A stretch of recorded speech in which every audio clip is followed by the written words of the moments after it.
Welcome, everybody, to this afternoon's presentation of Redesigning Education for the Virtual World. My name is Rachel Downing, and I'm with the Oregon Judicial Department. I will let the speakers introduce themselves, but to talk about today's topic, please welcome Margaret Allen Hoyt and Julie Edwards McDaniel. Hey. Thank you guys so much and welcome. We really are glad, Margaret and I are so glad that you guys are here. A few things to know. You may have seen our post this morning where we asked you to download the Miro app if you want to participate in some of our engagement today. So if you haven't done that yet, you could still do it. We also have a couple polls. If you go into the app for NACM and go to this session, we have a couple polls in there you could answer while we're getting our intros done here. And then I just want to tell you a little bit about myself. My name, again, is Julie Edwards McDaniel, and I am the curriculum developer at ICM. I kind of took a weaving path to end up working court education, but I was a Child Protective Services worker for many years, where I started training for the city, and then I got my master's degree in instructional design for online learning. And that took me to being the curriculum developer for child welfare for the state of Virginia. And then that led me here, where I'm definitely at home, working with Margaret and the ICM team on the ICM curriculum. So with that, I'm going to turn it over to Margaret and let her introduce herself to you. Great. All right, well, I'm Margaret Allen Hoyt. I'm the Director of National Programs at ICM, of course, the Education Division of the National Center for State Courts. I cannot believe it, but I have been there for 7 years now. Just hit my 7 years in June. Before that, I was an education program manager at the Supreme Court of Ohio Judicial College. So I was developing education for non-judicial court personnel. And as Ohio was and is an ICM partner, I oversaw the offering of ICM courses in Ohio, which is very similar to what I'm doing now, except I get to see what all the partners are doing all around the country. I'm just going to brag on Julie a little bit. She talked about her long and winding road, but she was the right person in the right place at the right time because, as you are all aware, things changed a couple of years ago, right? Normally, we would offer our programs in person. We'd have round tables, so about 5 people at every table, really engaged chat for activities and discussions, and then all of a sudden, we couldn't do that. So what we're going to be talking about today, you can see some learning objectives up there, and our slides are in the app there. So we're going to talk about how you can take material that you maybe would have presented in person previously and present it virtually while keeping the same level of engagement. Julie mentioned that she's so glad you're here. Speaking for myself, I'm so glad I'm here, right? How great is it to look people in the eye and look people in the virtual eye as well, those of you who are watching the recording. So we know watchwords for all of our work is we got to be creative and we got to be flexible. And so that's exactly what Julie helped us do, adapting our courses from in-person delivery to the virtual classroom. I'm just curious, put it in the chat if you're watching us virtually, but who has taken an ICM course? Like whether a virtual ICM course on Zoom. So, okay, great. Well, you're so tall, right? Wonderful. Well, we are going to jump right in here. Julie is going to take us into the virtual world. All right, guys, so I wanted to ask, what are you guys thinking or feeling when you see this image? Nauseated. Nauseated? Anything else? Oculus. I got my Oculus right at the beginning of the pandemic. Anybody else have thoughts or feelings when they see this image? So I would imagine nauseous, excited, nervous, overwhelmed, or maybe am I in the wrong session? So we're not going to be talking about teaching in VR, but that's a whole new world that's out there and could possibly happen. 4 years ago, as Margaret mentioned earlier, we didn't necessarily see ourselves offering our courses in a virtual platform only. Meaning the whole course in the virtual classroom, but the pandemic gave us the opportunity to fast track our learning to the virtual environment. So I cannot control for distractions, even in this place here. So I think that's one of the things that I hear a lot is people talk about not being able to have the engagement and know whether or not people are paying attention. Well, technically, I can't control whether or not you guys are paying attention to me in here either. Some of you guys might be not feeling well after your lunch, or you might be texting somebody, planning what you're gonna do tonight, anything that you could be doing in this room, and I can't necessarily ensure that you guys are here in the room are paying attention to me any more than the folks in the virtual world who are watching us live. But what I can control is how I plan my materials. So not having slides with so many words that you'll tune out because you assume I'm just gonna read them. Not reading slides. Planning for moments to check in. How are you guys doing? Everybody doing okay? And then planning for activity, moments where I can get you guys engaged, moments where I can even get you moving physically. So one of the most important things is to know your platform. And we used Zoom, so you are going to hear a lot of Zoom references in here. However, I feel very strongly that all of it can be applied to all the different virtual platforms. You just might have to think about it differently. All right, so with that, Margaret's going to talk to you for a minute. All right, do we all wish that we had $1 for every time we've heard this quote? It's really been out there, but I think that the reason it's been so popular is that it really resonates with us.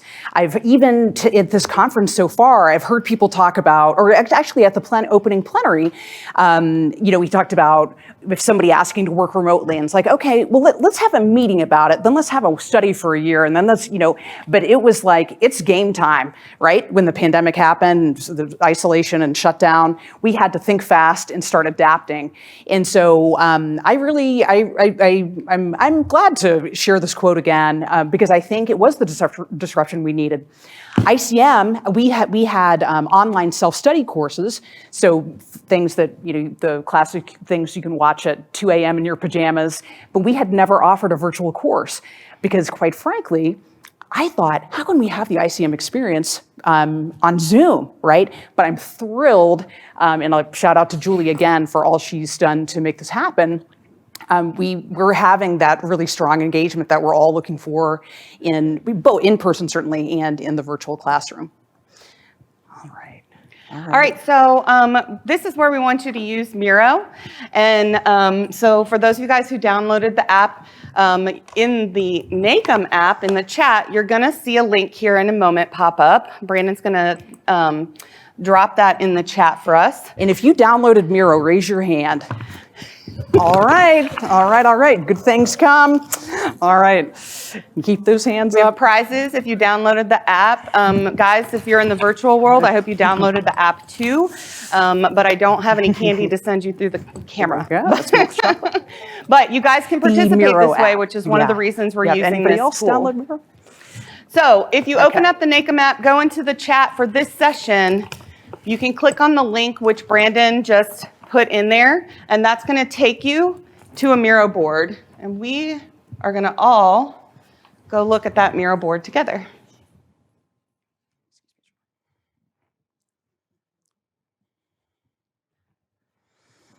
So Miro is this application where all of us in this room, all of you out there watching us live, can all be here at the same time.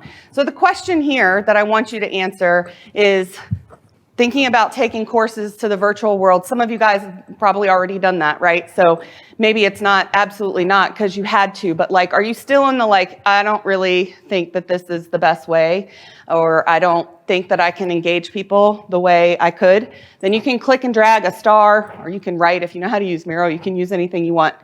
If you're like, okay, maybe, I think I could do this, you're like, yeah, maybe I'm thinking about it, or like you're sold. You've already done it, you believe in it, or if you've attended an ICM virtual class and you're like, yep, this is the way to go.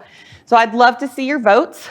And Miro is we use this because Miro is one of the applications that we use in our ICM classroom so that we can get everybody engaged and participating at the same time. Our favorite with the Miro board is creating work spaces for all of our groups. We send our participants out to their breakout rooms.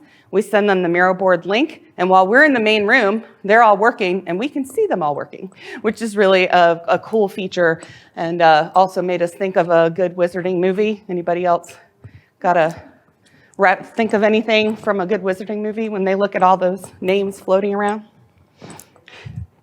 The Marauders map from Harry Potter. That's it. Okay. Thank you guys so much. All right. All right, and if you really got your eye on that chocolate and you are downloading the app right now, you can raise your hand, I'll bring you in. So, oh, can you flip that back to, thank you. Okay, great.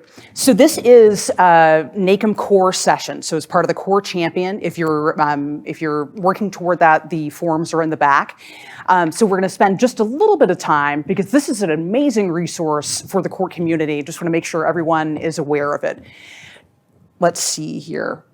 So we're going to go back to that graphic in a minute, but we're right here on the educational development competency page. There are 13 competencies, so 13 categories of things that court managers should know and be able to do. So we're here on the educational development page. You've got a couple of different categories here. There's a little section talking about why is this important for court managers. Then you have a section about how to apply it. If you go over to the right here, under resources, you can see view related curriculum. And then this one is really important, print the competency. So that's a one click, you could go ahead and print it out. It is a little bit lengthy, but trust me when I say it is chock full of valuable information. So in there's some content about, again, more information about why this is important. Even if you're a trial court administrator wearing dozens of hats, why educational development should be on your radar, to be a good consumer of and sometimes developer of education for your colleagues and staff. And now we are going to go to the main page of the NACM core. So this is nacmcore.org. So we're going to scroll down just a little bit. There's always a featured competency, and this rotates. Right now, it's case flow and workflow. If you come back to it at different times, there's a different competency featured. In the bottom left here, there are updates because there are committees, because NACM runs on our committees, so there are lots of committees working on constantly updating the core. So not only was this a great resource when it was developed, it's continued to be refreshed, and so you can find updates there. And then, this is preaching to the choir, but if you want information about NACM, maybe your first conference, having a great experience, want to go home and tell all your colleagues, hey, you should really consider joining, there's membership information there. Now, scrolling back up, Julie's going to click on the core content button at the bottom of the red box there. And here we see what I think of, raise your hand if you think of this as the new NACM core graphic.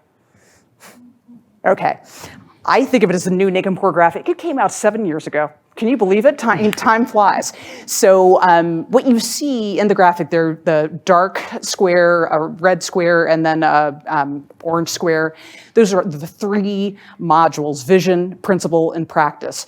And educational development is right there in the practice module. So things that court managers need to know and be able to do. All right, so now we're going to walk through the NACM core quickly. Margaret, did you want to look at this one first? Oh, perfect. Thank you. This is why co-presenting is great, right? And the other half of your brain is right there. So if you click on competencies from the page we were just on, you come to this page where there's a little square and link for each of the 13 competencies. So what I showed you for educational development, you can find for all of the competencies right from this page.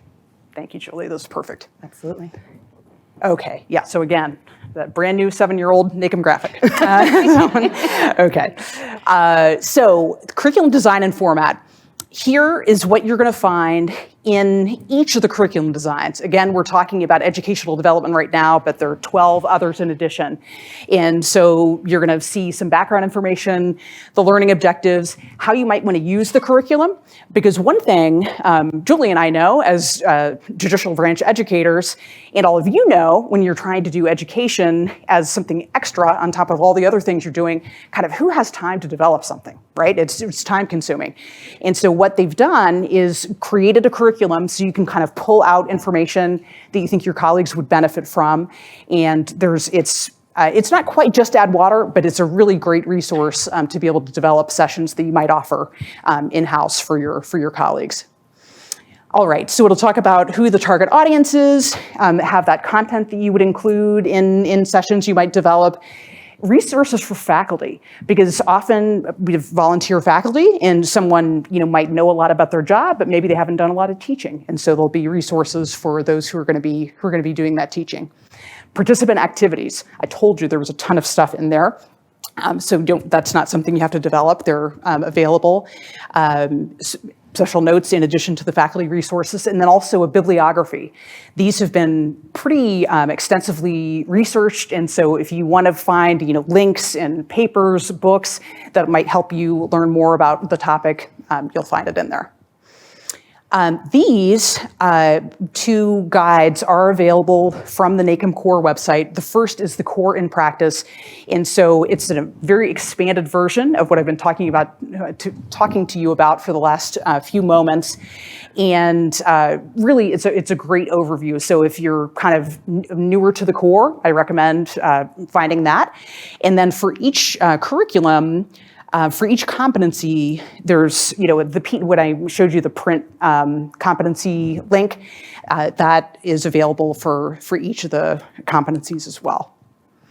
Okay, so just a little bit about educational development and why court leaders kind of need to have this on their radar along with everything else that is on their radar. So because you don't want to do education for education's sake. You want to do education because you want to move from point A to point B. And so that could be very tangible, like I need my staff to know how to do this. So they're right at their point A now, I need them to be at point B knowing how to do something new. It could be moving from point A to point B in terms of an attitude toward court customers or judges or our colleagues, et cetera. There's lots of kind of movement or change that we might want to initiate. And so there you see some things on the slide here that go a long way toward making education that is going to allow you to achieve that change. Okay, so we have 4 delivery mechanisms. So before March of 2020, in person, right? Why wouldn't we get together and have a box lunch and enjoy that time together? But we've certainly gone into a lot more electronic delivery, and so synchronous is when we're all together. So an example of that is the ICM courses that the faculty are live, Julie and I are live, participants are live, and so kind of have that same interchange, but in a virtual format. Asynchronous, I mentioned our online self-study courses, completing them at 2 a.m. in your pajamas. That's asynchronous, where it's recorded and folks can take advantage of it anytime. It's not that live interaction. And then finally, blended. And we're having an example of blended learning right now. There are several dozen of us in this room in Milwaukee, and then we have folks who are watching us from home or work. And so it's great to have this technology to be able to do that, because sometimes we can travel and sometimes we can't. All right, so we're going to do a few definitions. And so we hear these used interchangeably frequently, but generally a webinar is shorter. Generally, there's not a lot of interaction. It's often information being pushed out. Now, that's not a bad thing, because sometimes there's something that's really new, lots of details, and that information needs to be pushed out. But that's generally what we call a webinar. Now, that can be less expensive as well, since it is shorter, and maybe you don't need as many features in your virtual platform since you're having less interaction. And then a virtual course is several hours, so it's a deep dive into a course topic. Definitely interaction between the faculty and the participants interacting with each other through breakout rooms and other methods. And it can even be multiple days. For example, our ICM courses are 4 hours over 4 days. So let's say a Tuesday, Wednesday, 1 week from 12 to 4, Tuesday, Wednesday, the next week from 12 to 4. One thing you want to think about is Zoom fatigue, right? And I'm I almost expected to hear groans when I said that, because we all kind of have it at this point, right? Because we're on those Zoom meetings, looking very professional from the waist up, right? All right, so that synchronous electronic delivery, this is key, all right, because the information that we are presenting, I'm using our ICM courses as an example because it's what we do all day, but we had those curricula. So faculty guides, we call them, the phone books, right? They're really tons of material, for participants and for faculty. And so did we just say, okay, faculty, here's your faculty guide, just like teach it on Zoom, get a light, put some powder on, or whatever. No. We had to look, go through and really look at everything carefully. What's going to work? We used to ask people to, that there are 5 people at a round table. We used to ask them to just turn to each other and talk. We can't do that anymore. So how are we going to do it? We're going to use things like breakout rooms and the different features of Zoom. And I'm going to stop there because Julie's going to talk about that a lot more. And then the electronic delivery asynchronous, we're not talking about that one really today, but just a couple of notes that what often happens is a video is recorded of a speaker. The speaker probably knows a ton about the information, but then that video gets put up and it's like, okay, we got an asynchronous course. Now you do, that person is conveying the information, but is it engaging? Is the participant watching that able to kind of interact with the information, apply it to their own situation? Is it going to be sticky? Is it going to be something that they're going to remember? Not necessarily. To do it well, and I'll introduce one of my colleagues who's here. Derek Felton's our Director of Creative Learning Services. Do you mind raising your hand? Please, thank you. And his team develops asynchronous courses on all kinds of different topics. If you're a member of National Association of Drug Court Professionals, Derek's team developed asynchronous courses that are really being well received. And the final thing is, so it takes all this time, it's pretty involved, and then nationwide insurance, life comes at you fast, right? And so that the shelf life can be very, very short. So so just kind of, things to consider as you're thinking about developing education.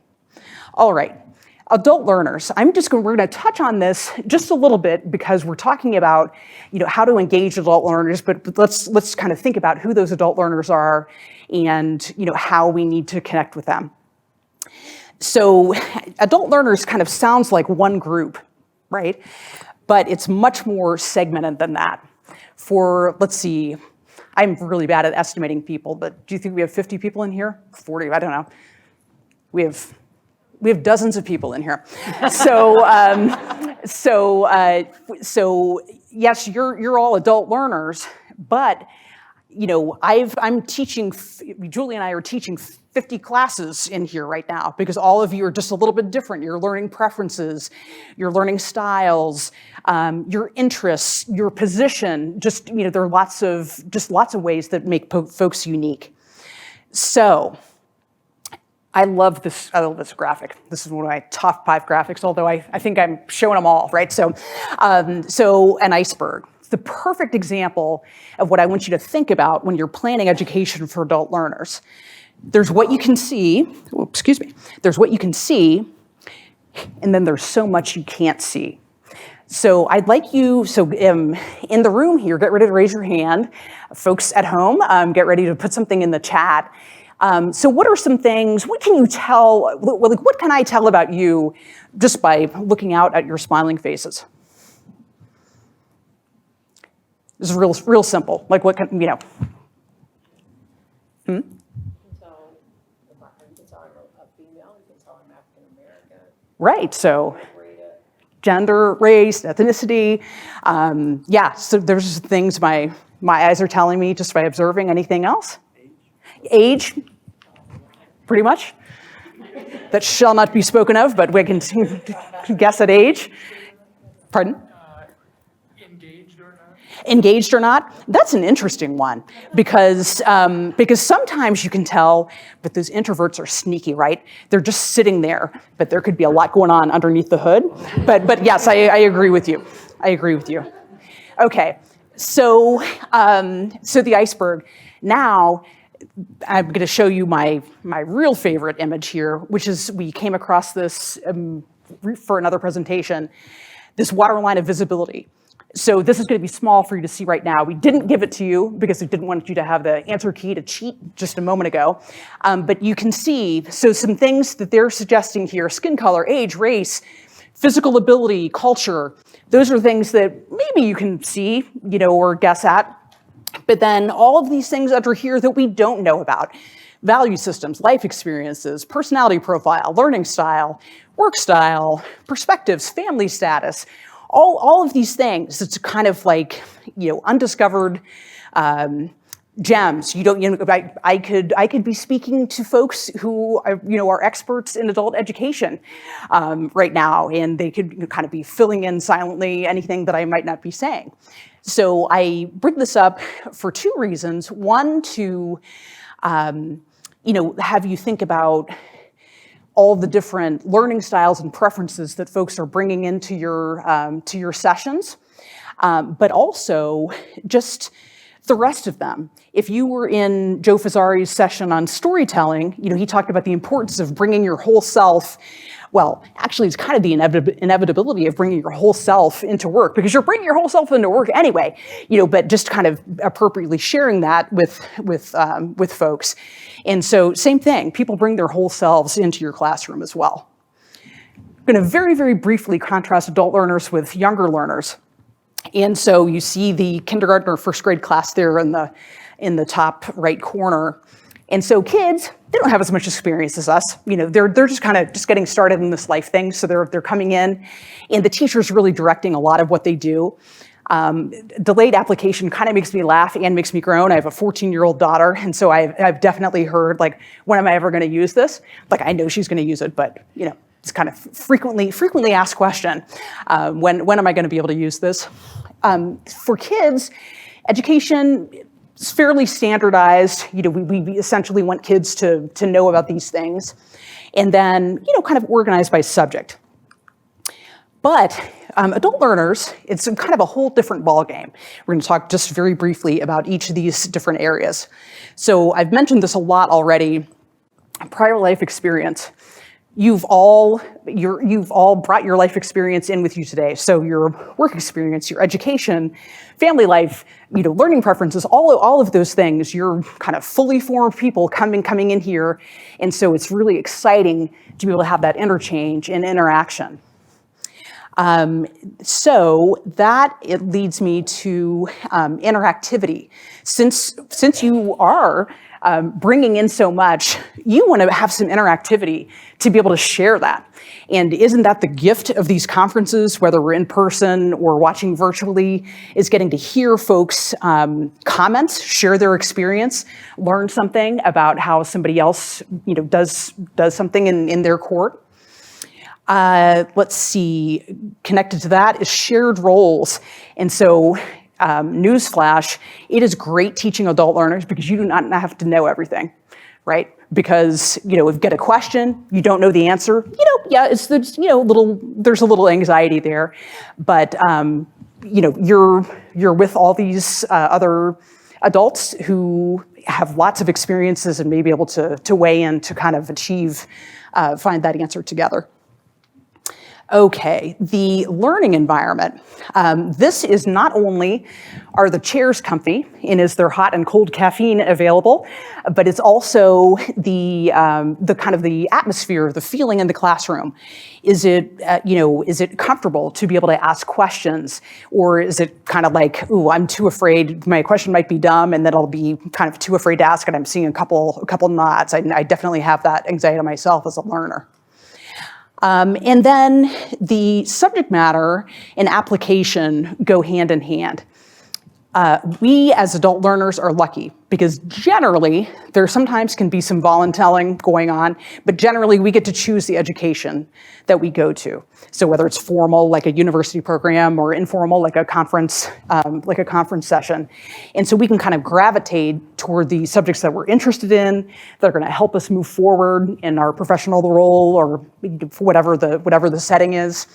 And therefore, when we're choosing that subject matter that's interesting or that we recognize will be useful to us, then we move right into the application, because none of us have time, right, to sit somewhere for hours or days or weeks and participate in something that's not gonna help and move us forward. Our time is very, very valuable. All right, so another favorite image. So in summary, adult learners, we have an idea of what we need and want to learn. We do have that motivation, because like, okay, I'm gonna take this class, and I'm gonna earn this certification, or I'm gonna take this class, and that's gonna help me because I'm developing my budget, so when I go to the finance class, I'll be able to apply that right away. And then we do want to be respected and recognized for everything that we're bringing into the classroom. And so you'll often see vintage radio on one of my slides, because I posit to you that we all have a favorite radio station. And so I'm looking for the call numbers for that radio station. 101.9. Okay, we've got 101.9. You get a candy for that. That's not right, but love it. What's in it for me? WIIFM. So, and I'm going to pretend I'm Oprah. You get a candy, and you get a candy. So, yeah. So, what's in it for me? When we can connect to what's important to us, how we're going to apply this, then just like an employee, who's able to connect their values to the organization values at the beginning of employment, then that just sets that foundation for kind of a powerful experience. So with that, I'm going to hand this over to Julie, who is going to take us from face-to-face to the virtual classroom. I wanted the chocolate. Oh. I'm just kidding. All right, guys. So as Margaret mentioned at the beginning of the pandemic, we got the opportunity to take our face-to-face classes to the virtual classroom. And although as many people were at the beginning of the pandemic, not knowing what was going on, it was a scary time. But I honestly had the best time for work because I got to put all of my experience and education and everything to practice, and I was having the time of my life as I was working with our subject matter expert. Our boss, John, called me and he said, I want you to take public relations. I want you to work with Paul. You've got 6 weeks. We're putting it in Zoom. Go. And so Paul and I met once a week for those 6 weeks. And in between our one meeting a week, he was busy going through all of the curriculum, thinking about the different ways that he could deliver that information, like Margaret was talking about earlier, in this new arena. And I was busy studying everything I could know about Zoom, attending Zoom webinars, asking questions like, is there a way to upload the polls? I don't want to have to re-type in the polls every single time I have a new Zoom for the same class. And I do have a trick for that. Let me know after if you want to know how to do it. But they gave me the answer. And then between that, when we were meeting, we were talking about the different ideas that we had. Public relations happened to be the very first course I worked on when I started in NACM, so I knew it pretty well. And of course, Paul did as our subject matter expert on it. And so between the two of us, we were able to come up with our different ideas about how we were going to engage the participants throughout all of the courses. And so during that time, we got to think outside the box. We had an opportunity to do things differently. This was new for everybody, right? Nobody had really taken courses quite this way before. And so we really got to have a lot of fun with it. In the virtual classroom, saying it different is really important. Thank you, Margaret. She actually demonstrated earlier one of the things that I asked my faculty to do, and that is to let you know when you're going to ask a question before you ask the question. Because you might have zoned out. You might have, for a moment, you got a text from home and your brain is just somewhere else. But then the faculty is like, okay, I'm about to ask a question. I want you to find your raise hand button. And then that way you're ready after I ask this question to click on the raise hand button, and then I can call on you.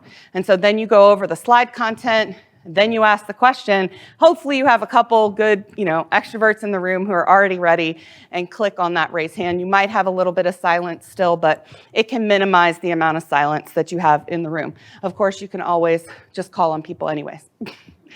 And one of the things that we developed as we were trying to decide what we would need is a virtual guide. And you guys have a sample of this in your materials, the public relations one.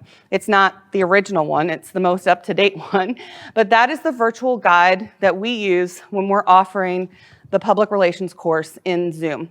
And what it gives us, besides just things for the faculty to follow, is Margaret and I are on every single virtual course that we offer, taking turns being the head moderator at the time, but we are copying and pasting page numbers into the chat.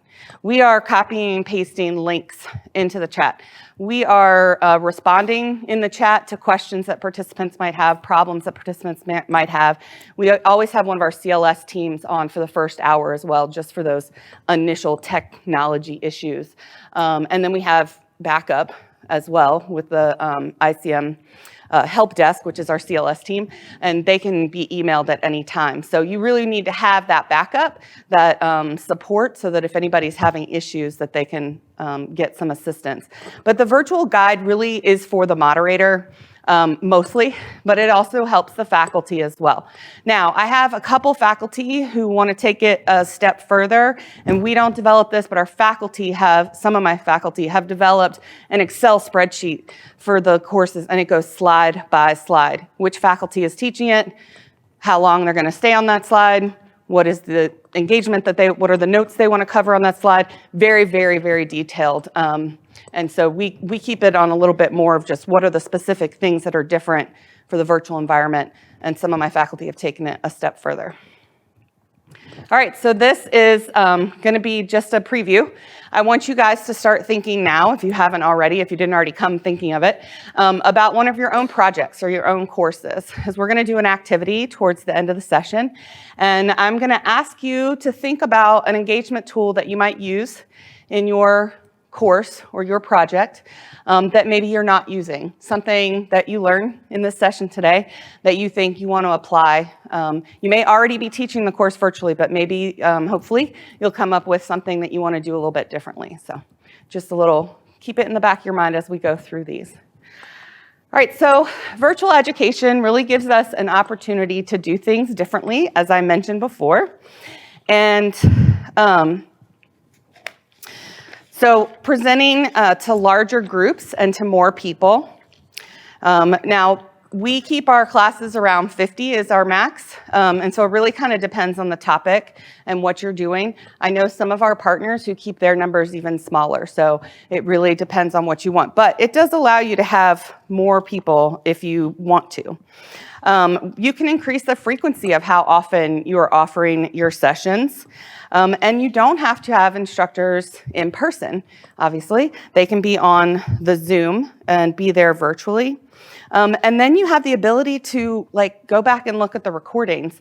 We've used our recordings for a couple things. We've used little snippets of Miro. We have talked a lot about pulling out a snippet of some of our faculty who just are very, very engaging. And so we just want to give an example of that when we're teaching our other faculty about ways to be engaging in the virtual classroom. And it also helps us just to look back and make edits, reviews, etc. And we are also working with the CLS team and taking the recordings that we have and going through them and pulling out snippets of what the faculty are saying and creating new self-study courses. So we hope by the end of this year to have our first brand new self-study course, which is going to incorporate snippets of the faculty teaching in our project management course, along with lots of engagement, which our CLS team will be putting into that self-study course. So to me, the biggest impact that the pandemic had on education is pushing technology in a way that had not, that we kind of had been, maybe some people, I wasn't, have been resistant to before. And so virtual and in-person are no longer virtual is not less than, it's, they are both have their pros and cons and can both be beneficial. And Margaret is going to take over now and talk to us a little bit about learning online. Okay. Just want to get my notes ready here.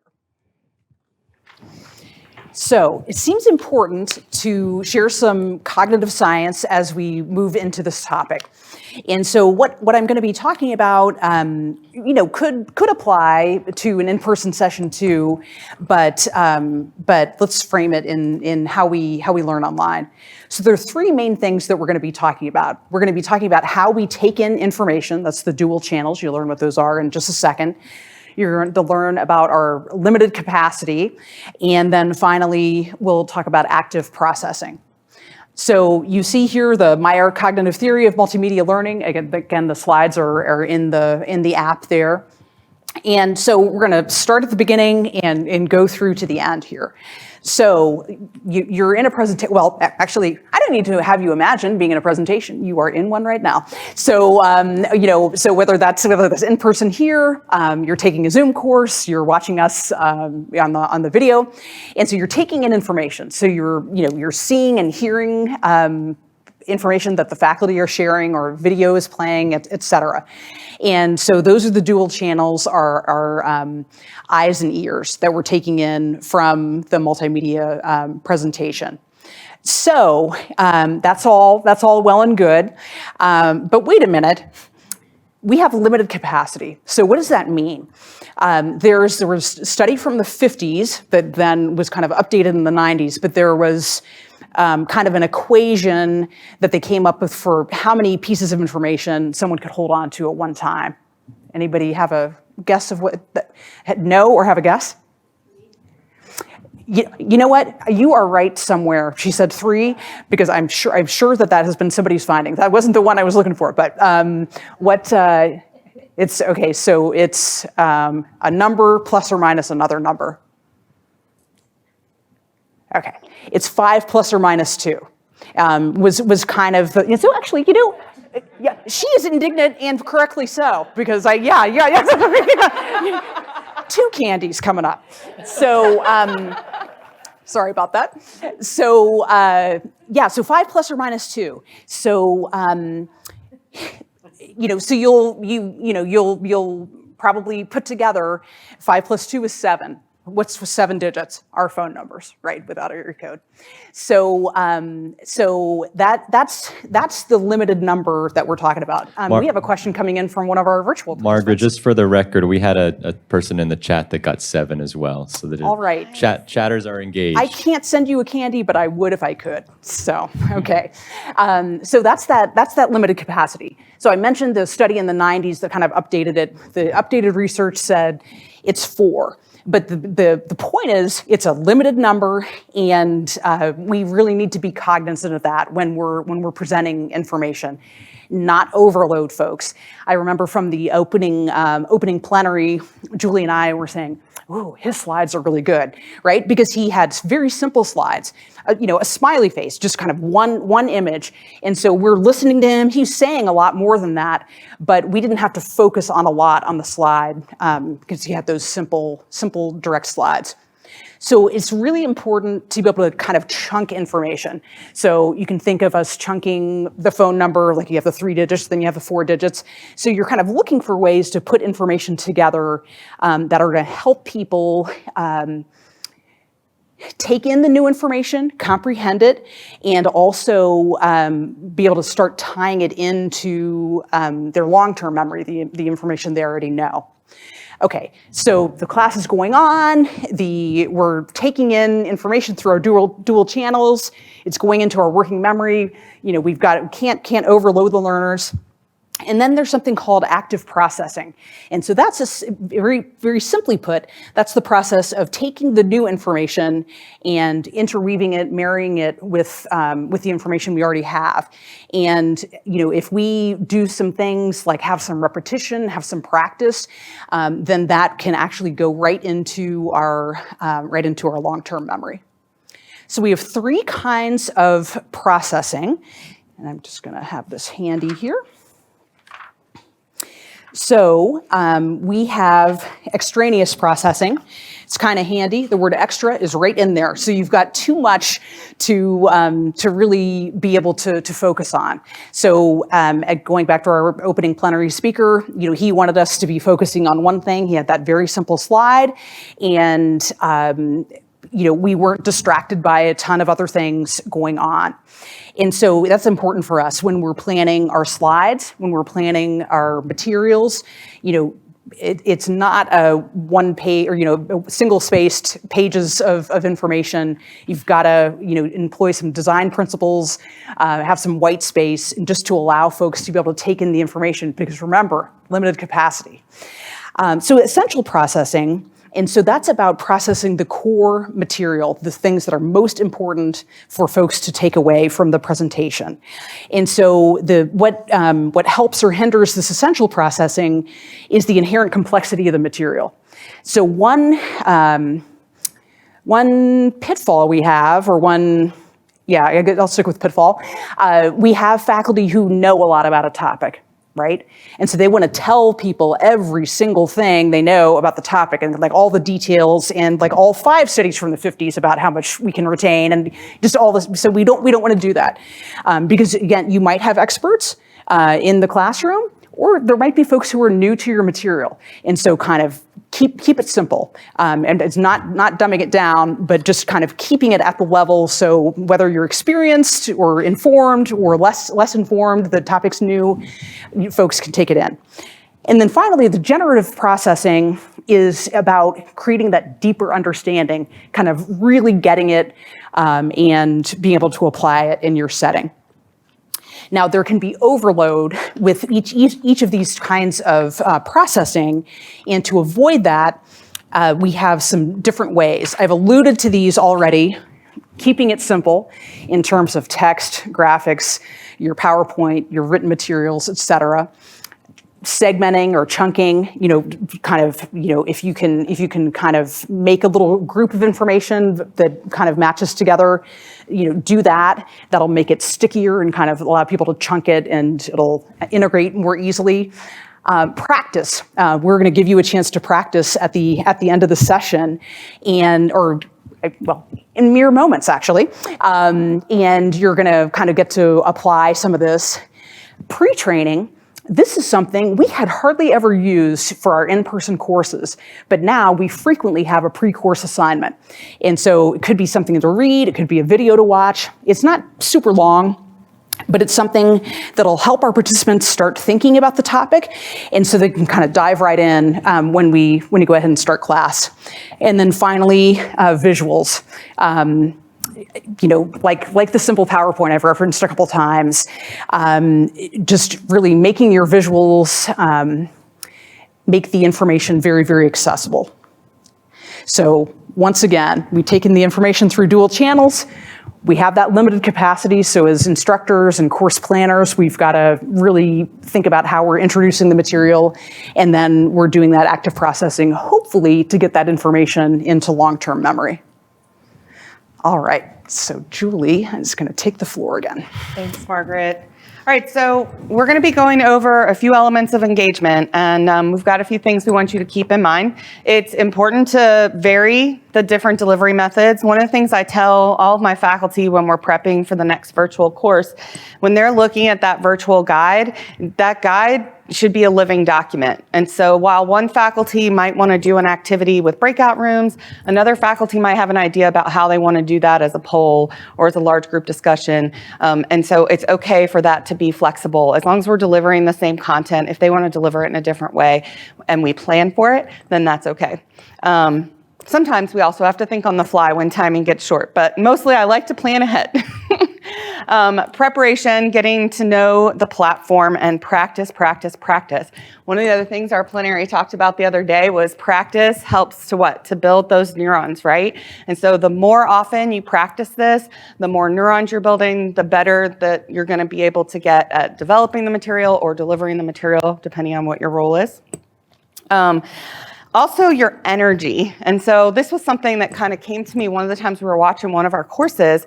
We had a faculty whose energy was actually kind of like low. I'm not sure if they were trying to just kind of turn it down, feeling like overwhelmed with the platform. But I let them know, it was one of the things that just clicked for me. You have to turn your energy up in the virtual platform. Maybe not too up if you're like me and your energy is already always high. But if you think you're having a tendency to turn it down, the energy doesn't flow through the virtual portals as quite the same as it does in face-to-face in a room. And so I do think you have to kind of turn it up, smile, just like customer service, they'll hear it on the other end. So I think that that's important. Acknowledging the knowledge that's in the room. Margaret's already mentioned this a couple of times, but I think that that's really important anytime and everywhere you're teaching. Make sure that you're asking for the knowledge that's in the room. And so I'm gonna take a moment and check in here. What are you guys thinking? Any thoughts or ideas on what we've talked about so far? Anything from you guys on the virtual video there? Drop it in the chat for Brandon, please. Yes. I really appreciate your emphasis on experiential learning for adult learners. As an adult, if you don't experience it yourself, if you don't go through the process of discovering the meaning, negotiating it, I think the meaning will be lost and knowledge will be lost. And I appreciate your presentation. You touched a lot on this regard. May I ask, how do you plan to do it virtually? Yep, absolutely. That's a perfect question that we're going to be diving a little bit further into here. And so Margaret mentioned this in hers, information overload, having someone that's just giving you the information and not giving you a chance to ask questions or engage further. You want to be able to stop and have check-ins and let the people in the room add their knowledge. Brenda, did we get anything online? Yeah, some of the chatters are sharing that when you have a virtual option, then you can, of course, allow more people due to the size of rooms or constraints, other travel issues, whether it's the location or the time of travel. And it can also help when there are staffing issues. So that's, of course, even more helpful when you need staff there and they can attend the training, but they don't have to add in the travel time. Yeah, absolutely. That was one of the big ones that we heard as we did this, is that folks were being able to attend our courses who couldn't before because their courts wouldn't pay for them to travel to Williamsburg or wherever the course was being held, but they would pay for them and allow them to take the course sitting in their office or sitting on their work computers at home. So that was definitely a big one that allowed for more people to take the courses. Julie, if I could. Yes, please. On that note, if you, as we're kind of moving toward offering more courses in person, if you would like to bring a course to your court or to your state, please be in touch with me, because the virtual courses are not going anywhere, but we are we'd like to come out and see you in person as well. And I have a candy delivery, so. Okay, great. Thank you, Margaret. All right, so, and not forgetting those brain breaks. And breaks don't have to just be actual official breaks. For us in our virtual classroom, we do 4 days, 4 hours each, with one 15-minute break in the middle. And that does mean that we have people sitting for up to 2 hours. I'm kind of a very tough stickler about the break being exactly in the middle, because I don't want to make people sit longer than that. And I also really, really hope that my participants, just as if they were in the face-to-face class, if they need to get up, that they're getting up. Because there's no reason, as long as you're there and you're engaged, if you need to take care of yourself, we'd want you to do that here now. So yeah, I want you to do that in the virtual classroom too, and then come right back and get back into the material. But brain breaks don't have to be only official breaks, everybody stepping away from the course or from the material. It can also be a change in voice. So Margaret and I have been going back and forth. You haven't just been listening to me the whole time and then her, or vice versa. Popping in the polls, sharing a video, any type of brain break like that kind of helps to re-engage the participants. Focusing them onto their materials is another just simple brain break. All right, so now we're actually going to go through some of the tools that we've used specifically in Zoom.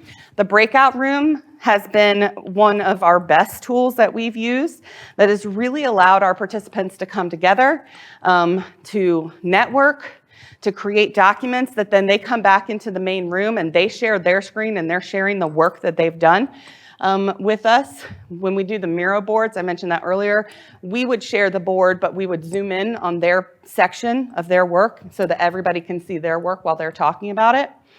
We've even had a couple courses where we've split them off into just 2 breakout rooms. That's 50 people. So we've got like 25 and 25-ish, and had them prepare for a debate. We had to give some very clear instructions up front. Make sure you have somebody who's in charge of coordinating it.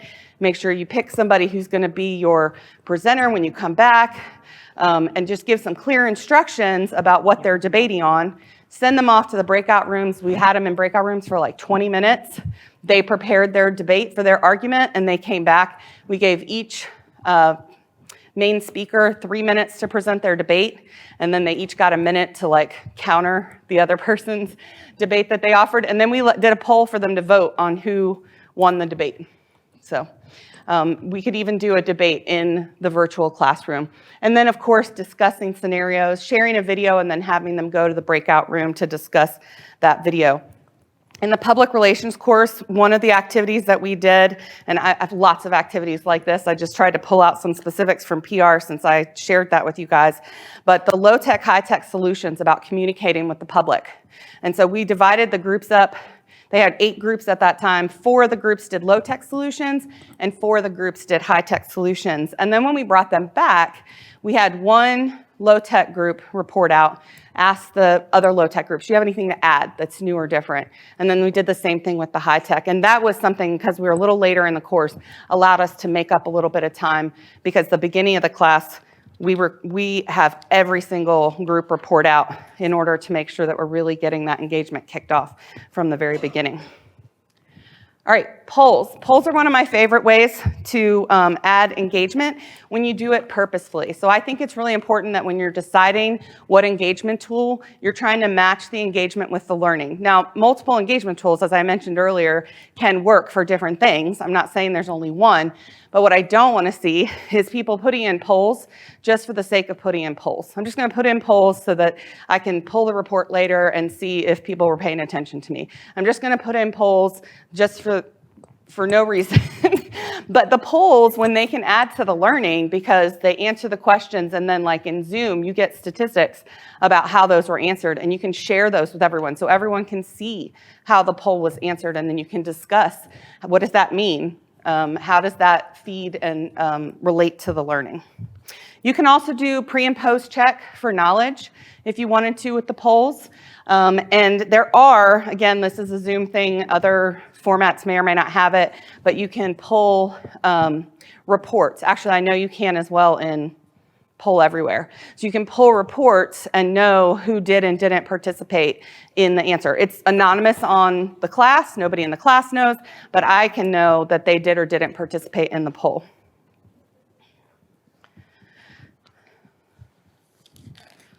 All right. Chat. So the chat also turned out to be more of an engagement tool than I kind of anticipated it to be. I was, when we were planning in that virtual guide, we're going to paste the page numbers in there. We're going to paste links in there, things like that. But our participants went above and beyond. They were sharing ideas with each other. They were sharing resources with each other, uploading documents. We would upload documents, but also they would do work in their breakout groups and then share the work that they did with one another. And then, of course, the networking that took place, not just in the breakout rooms, but people were networking with each other here in the chat. Couple tips on the chat. For me personally, this is something that I teach the faculty as I'm prepping them to teach. And that is to not ask for chat. Like if you're doing a particular activity and you want all the answers in chat, then that's fine. But anytime I'm wanting people to raise their hand and give me verbal responses, I do not say, or put it in chat, because then everyone puts it in chat and nobody raises their hand. And so I just leave that off, because the people who want to answer in chat, they're going to. Brandon, do we have some thoughts coming from our group? Speaking of chat, our folks are very active and engaged. We've got some ideas of having folks watch a documentary or film before a virtual session is along the lines of the homework. Pre-session homework, and then using the session for discussion time. and others suggested pre and post check for knowledge. So. That's fantastic. I actually have a whole slide coming up on pre-work and homework, so thank you guys. That's awesome. Another tip on chat that I will add is that we keep our chat open. Some of you guys may know in Zoom, you can chat with everyone, you can chat with just the hosts, or individual hosts, or you can chat with each other. And we keep our chat open like that. And I've been to some places, some meetings where they don't, where they close it down. And I think that their thought process is, I don't want them chatting with each other. I want them focused on the material. However, if I go to a virtual class and my buddy Margaret's in that class and I can't chat with her through the Zoom chat, I'm going to go pick up my phone and I'm going to text Margaret and be like, hey, we're in the class together. And then she's going to be texting me and all our attention is on our phone. If I can chat her in Zoom, and I'm chatting her back and forth in Zoom, yeah, okay, we might be having a side conversation, but when the page number for the activity I need comes up, where am I looking? I'm on Zoom. I'm not over here on my phone. So I think less restriction is better when it comes to that. And another good feature of the chat is that you can save it. And so we encourage our participants, if you see a link, you see an idea, you see something you want to keep and remember later, to save their chat so that they can go back and see that later. All right. And I was like, I don't have that one. Not that I don't know it. Annotation was one of the best tools. We really have some great examples we've shown in some of our other presentations of the annotation tool at work. We took an activity that normally done in the class, the participants sit at their tables, they complete the activity, scoring themselves, and then they plot their score on this page, and they can see their score. And then the faculty up front are talking about it in the face-to-face classroom, and they might plot their scores and their own score, and that's it. But in the virtual classroom, we put that worksheet up on the page, we shared it on the screen, and we had everybody plot their scores. And so now everybody in the room, who happened to be all from the same state, could see the different scores, and then they connected some of their own scores, and everybody got to kind of see where everybody felt they were at the same time. So the annotate can really add to the collaborative learning, and I think expand the learning in the virtual classroom. So there's an app for that. If you're in a different virtual platform than Zoom and you don't have access to, say, annotate or breakout rooms, I know in the beginning, Teams didn't have breakout rooms. There are apps out there that can allow you to do some of the other things. So that thinking outside the box.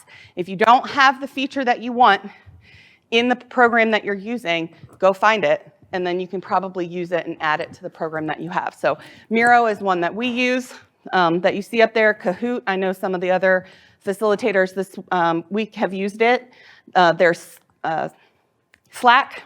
I wanted to call that something else, I couldn't remember. There's Slack, and then that one's SurveyMonkey, but I just picked a couple examples that are pretty popular. But definitely think you can find a way to do it no matter what. All right, so I said we'd talk about the pre-work and homework. One of the things that we also did when we were converting the coursework to the virtual platform is we lost some time.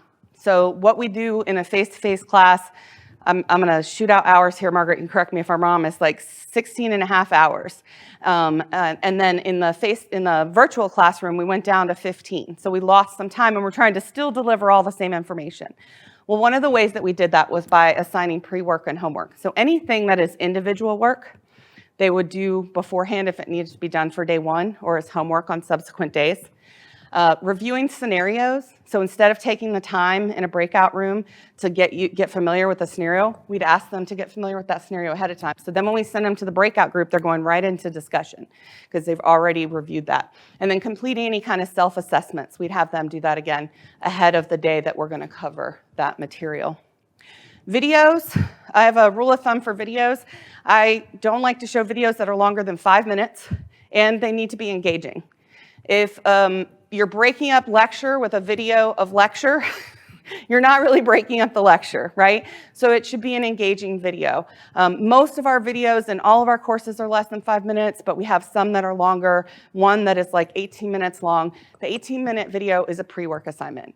We don't have them watch that in the virtual classroom because everyone's just going to check out. right? They're not going to sit there and watch an 18-minute video. They're like, oh, I can go to the bathroom, right? So that's just a rule of thumb for videos. And we share the links with them because how you view the video in a virtual platform depends more on your internet and broadband than it does on mine when I'm sharing it. And so by giving you the links, if it doesn't show well for you, you can watch it before or after class. All right, guys, do we have time for our activity? Where are we at? I think we do. Yeah. Awesome. Okay. So I asked you earlier to think about a project or a course that you have that you need to work on and think about all these different engagement tools that we've talked about and what could you do differently. So I would like you to take just a couple of minutes, like 2 or 3 minutes, to talk to some people around you about your idea, and then we're going to come back together and share them. And if you're watching us virtually, please just go ahead and drop them into the chat, and I'll ask Brandon to share a couple with us as well. So just 2 or 3 minutes real quick. Yeah, if you have any questions too, let us know.